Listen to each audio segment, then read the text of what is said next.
Well, hello, hello, hello, and welcome to The Topic, where we highlight Houston Community College, our students, our programs, and our reach into the community. I am Dr. Darren Lamar Baskin. I am the Diversity, Equity, and Inclusion Officer here at the college in an interim position. And May is Asian American Pacific Heritage Month, Pacific Islander Heritage Month. Today we'll be talking with two HCC staff members and two HCC students about this month, what this month means to them. First, I'm pleased to introduce our first guest. First up, Dr. Shupei Wang, who is serving as the Director of Talent Technology for HCC's Talent Engagement Department. Welcome, Shupei. Thank you, Dr. Baskin. Hey, it is so good to see you. Me and Shupei have worked together in the past, so it's always good seeing him. Everything is going well over there in Talent Engagement? Yes, we are. Oh, great, great. So tell us about yourself. Tell us a little bit about your family, and definitely tell us about your heritage. Definitely. So thanks again, and glad to be here. I'm a Chinese. I was born in China in the 60s. I have 3 brothers and 2 sisters, and I'm the youngest one in the family. But I was lucky that because I was the only one in the family who got the college degree. Yeah. So after I finished my Ph.D. degree in Finland, my wife and I, we came to the US in 1994 as the first generation of immigrants. In the beginning, I was a math teacher at the University of New Orleans. And then after a few years, I changed my career and became a corporate workforce in the area of HR technology. I joined HCC Talent Engagement in 2018. And my wife and I are kind of long-time Houstonians, and we have been settled in Houston since 1998. We have 2 kids and 2 pets. Oh, wow. Shupei, that sounds amazing. And it's great to hear that you were first generation. And, that says a lot about us as a country and the direction we need to make sure we're taking our country in to be able to allow migration into the country the right way. And you definitely accomplished that. So amazing. So describe for us a favorite cultural custom that you have with your family. Oh, wow. My favorite custom is definitely the celebration of Chinese New Year. It is their biggest holiday in China, with like more than 2 weeks of celebration. It's kind of like 1 week before the New Year's Day and 1 week after the New Year's Day. And I left China in 1992. I have missed the New Year's celebration so much. In the past 30 years, while I was away in China, I usually took the day off at work just, to celebrate the New Year with my family at home. We kind of do the regular things, make lots of foods and having parties with friends and relatives. And as always, lots of drinks, And at work, I also try to share the celebration spirit with my team. I always will remind myself to send an email to the whole department and wishing everyone happy Chinese New Year. Oh, that's amazing. And so Chinese New Year is is that when you gift the red envelope with money in it? Yes, that's right. I love that holiday. I do that too. I kind of give the red envelope to my kids on the New Year's Day. Not much money, just to let them know this is the culture custom. Oh yeah, that's amazing because I've done that with a few of my colleagues here at HCC. Now that I know you're in it, you're about to get looped into it too, Shupei. And so that's amazing. So you mentioned this, but describe your favorite meal from your culture, something that you share with your family or with friends. Definitely. I enjoy eating gourmet food, and I have lots of favorite meals from my culture. But, my favorite meal from my family would definitely be the dumpling. The dumplings, yes. Not only because of how good it is, but also because of the way we make it, like the whole process. I mean, for that, I would give all the credit to my wife because she makes all the dumplings from scratch. From scratch. It's like organic and starting from like kneading, rolling the dough, and then the fillings, and then wrap the dumplings before cooking. It was great, and we have parties, and everybody says that this is the best, But every time she makes dumplings in the kitchen, I will always try to be there and also try to help. So I can always chime in and help here, help there. Oh, Shupei, you have become my new best friend, because one thing that I love is a good meal. And I love dumplings. I literally just had dumplings about a week ago, and it was the field dumplings with everything was on the inside of the dumpling, and then you got to eat it. So it was amazing. A burst of flavor in my mouth. So let's say this: what's one thing you want people to know about your culture? Well, one thing that I want people to know about Chinese culture is family value. Family value. Like other culture, we all emphasize family value, but I can tell you that the Chinese culture, they take the family value to another level. Chinese love their family so much that they will do everything to help, support, and protect their family. And also they always cherish and appreciate what they have in the family. That's so important.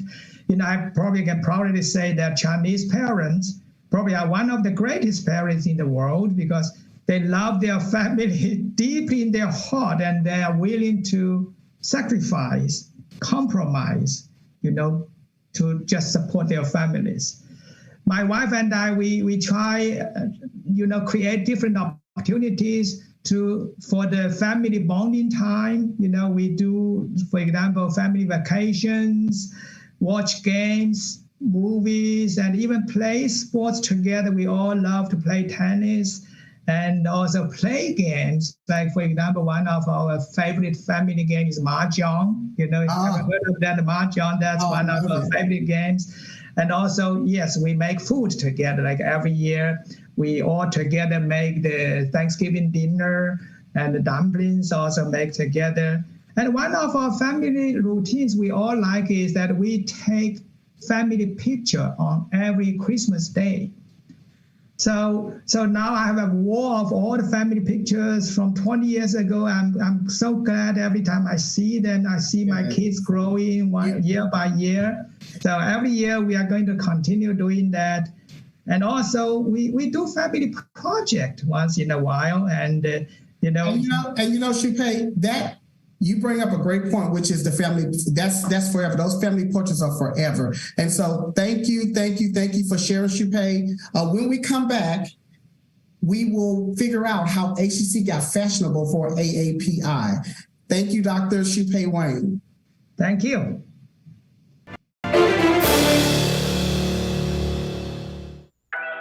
Sometimes what you need just shows up.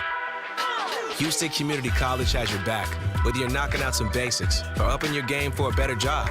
Enroll today for spring classes and frame your future with HCC. For more than a year, we have kept you informed with more than 500 remote episodes. But now we're back, bigger and better, with more news and more guests. Join us live every weekday at 10 a.m. on Facebook and YouTube, and on HCC TV at noon and 5 p.m. You can watch from anywhere. We go where you go.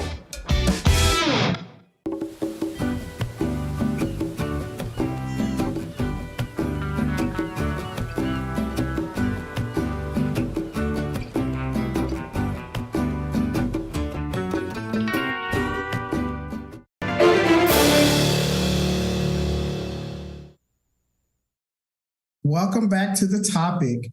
We are celebrating AAPI month on this episode. Joining us now is one of my favorite people at the college, Dr. Alissa Jongh, an HCC professor of facial aesthetics in our consumer arts and sciences COE. And we also have a very special guest with us, Chloe Do, a fashion designer and proud.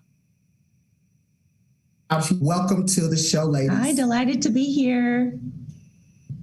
Very good. So let's just kick it off with Chloe. Chloe, you recently participated in the Ascend fashion show. Tell us a little about that. You're muted, Chloe. Hello, can you hear me now? Okay, yeah. I wasn't sure how to unmute myself. It was a great fashion show to be involved in because it was really showcasing AAPI community and working with the Ann Chow Rice University Asian America Archives, and really was to showcase the exhibition that it had there to really showcase Asian American talents and artistic talent. And that exhibition is there till June 3rd at the Julie Addison building. So that was really the purpose, just to have a louder voice about creativity in the Asian community and to showcase it. And you bring up a great point, to have the voice loud. Mm-hmm. I think you just hit that on the head, and I think we should be yelling that all across the city.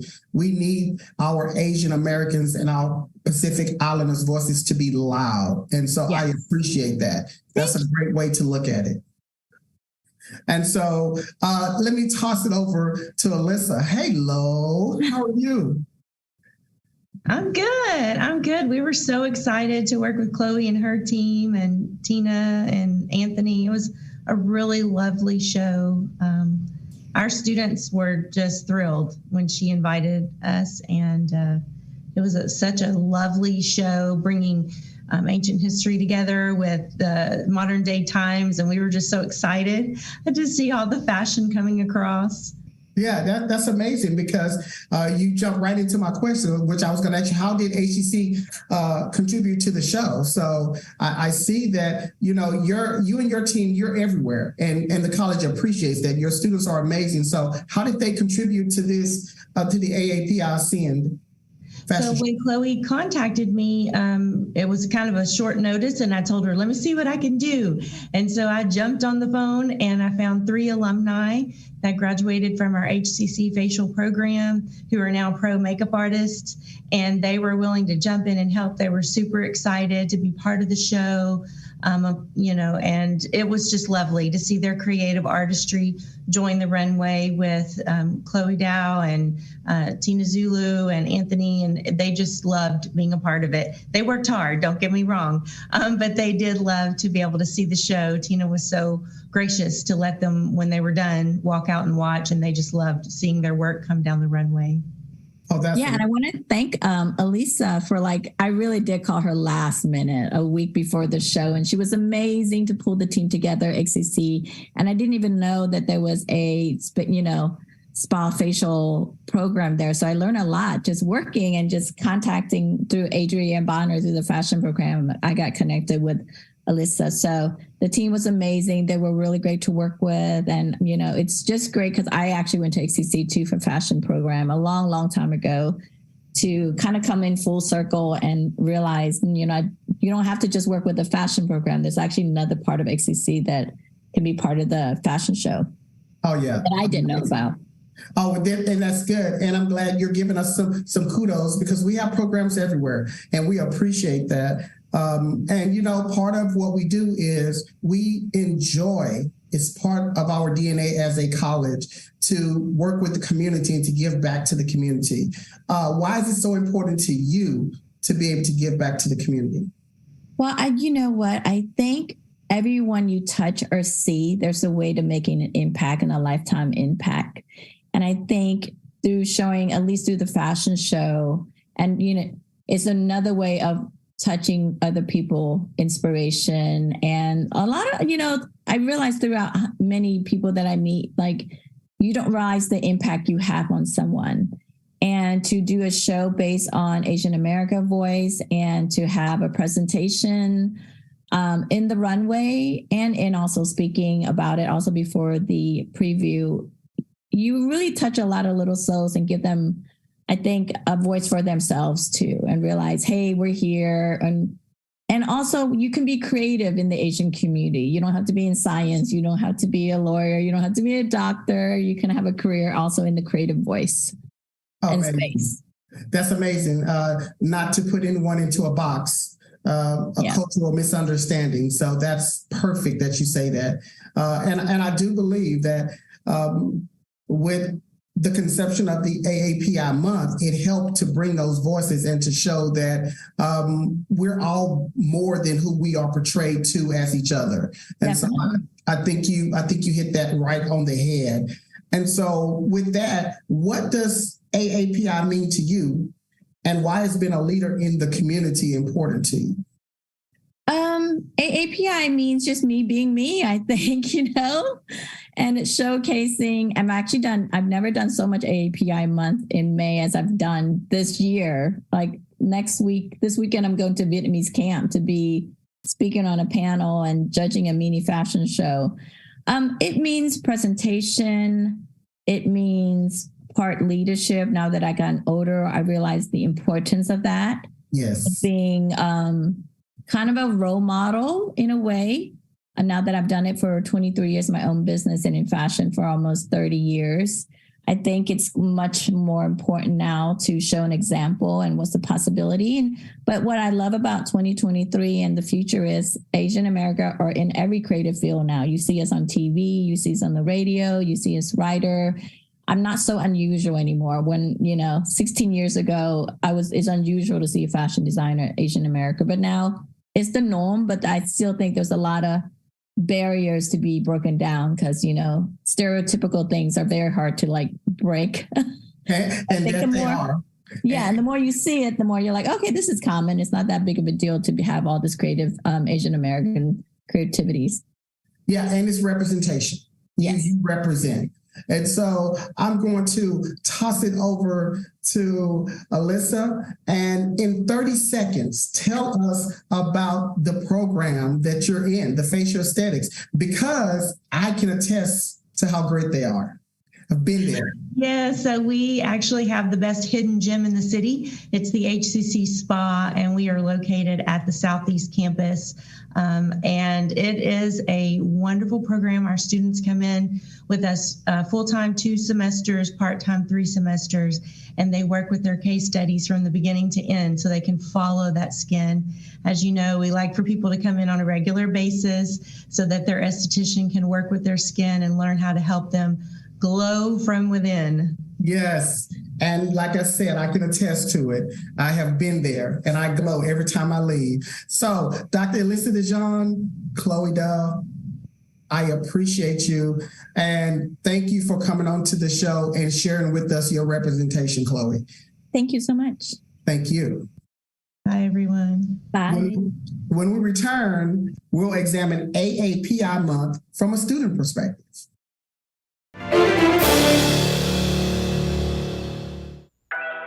Sometimes what you need just shows up. Houston Community College has your back, whether you're knocking out some basics or upping your game for a better job. Enroll today for spring classes and frame your future with HCC. When I was your age, I was just like you, fascinated by stars.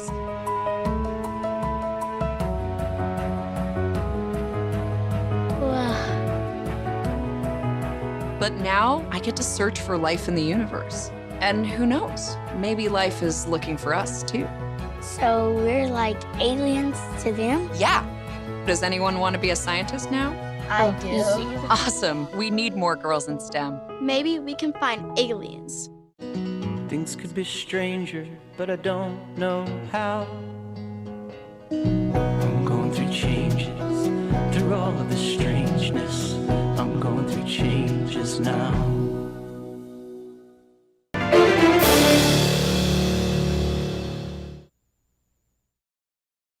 Welcome back to the topic.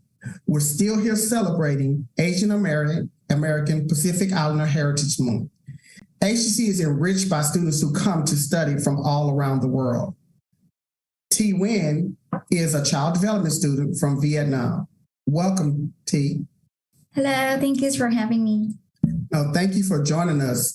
We appreciate you taking the time to come onto the topic. So tell me a little about some aspects of Vietnamese culture that you particularly cherish.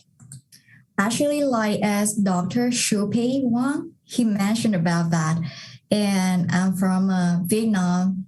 So, actually Vietnamese people, they value the family. Like the family is the heart of the Vietnamese culture, and loyalty to it is a fundamental value.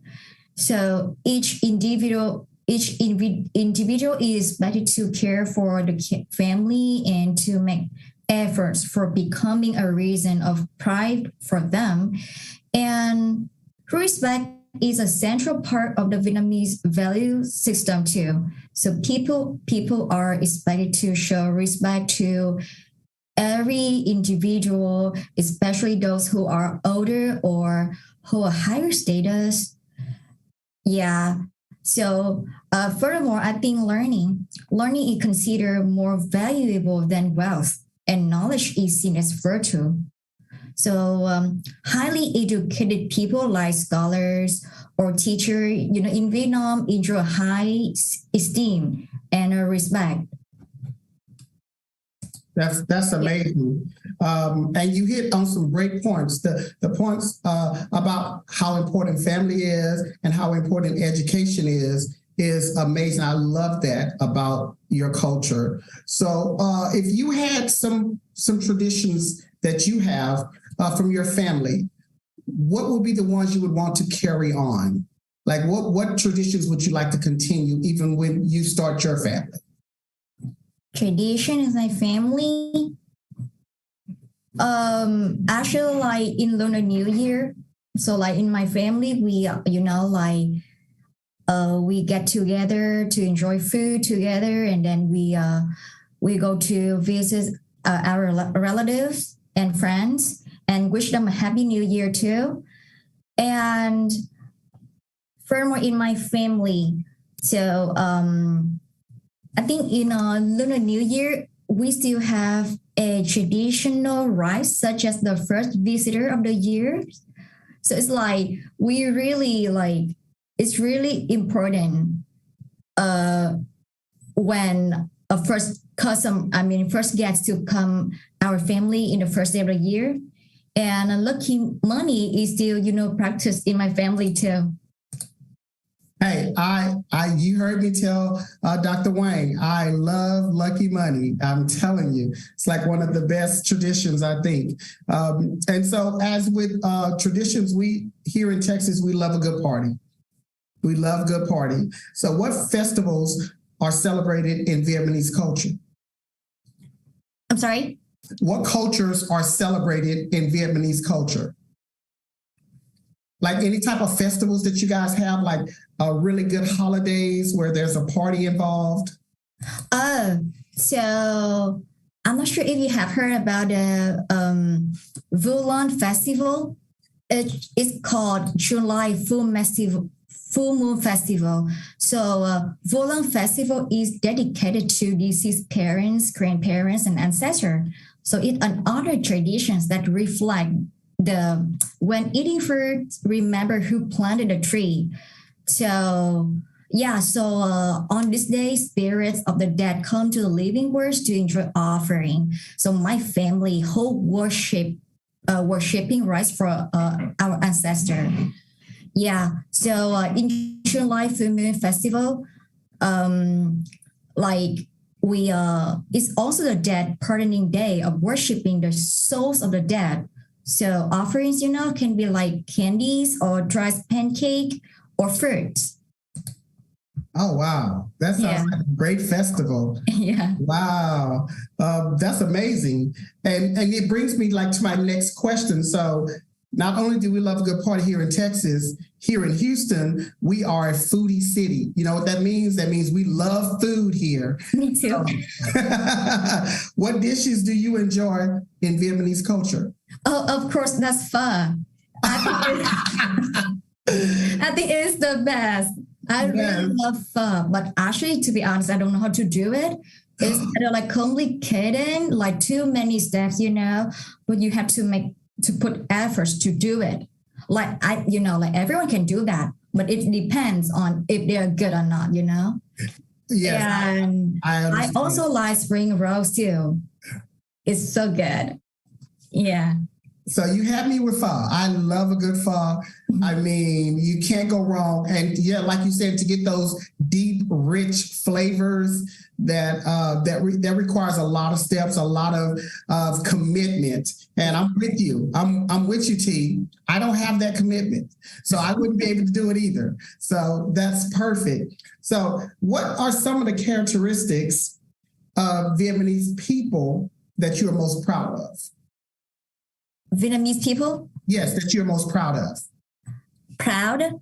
Yeah, like what characteristics do you have that you're most proud of? So I know you mentioned family. Family was one of them that you mentioned. Are there any others? So I think actually in my family, we always put family is a priority. So for example, actually it's very, very common in Vietnamese family, a typical family has 3 or 4 generations living under the same roof. So for them, they think more children, more fortunes. So many families, they want to have a lot of children and grandchildren. And because we are family, so if someone need help, we always be there to help them, no matter what. Yeah. I think you just really hit it on the head. The idea of family and the love of family and the connectivity of having multiple generations in one household, I think is a great asset of Vietnamese people. So T. Nguyen, thank you so much for sharing with us. Please continue to share about the Vietnamese culture with everyone that you come into contact with. We all can use a little culture. And thank you for joining us on the show today. Thank you. All right. So thanks to all of our guests. Thank you to everyone that's joining us here on the topic. For more information on this visit, please come to hccs.edu/podcast. For the topic on HCC TV, I'm Dr. Darren Baskin. Thank you.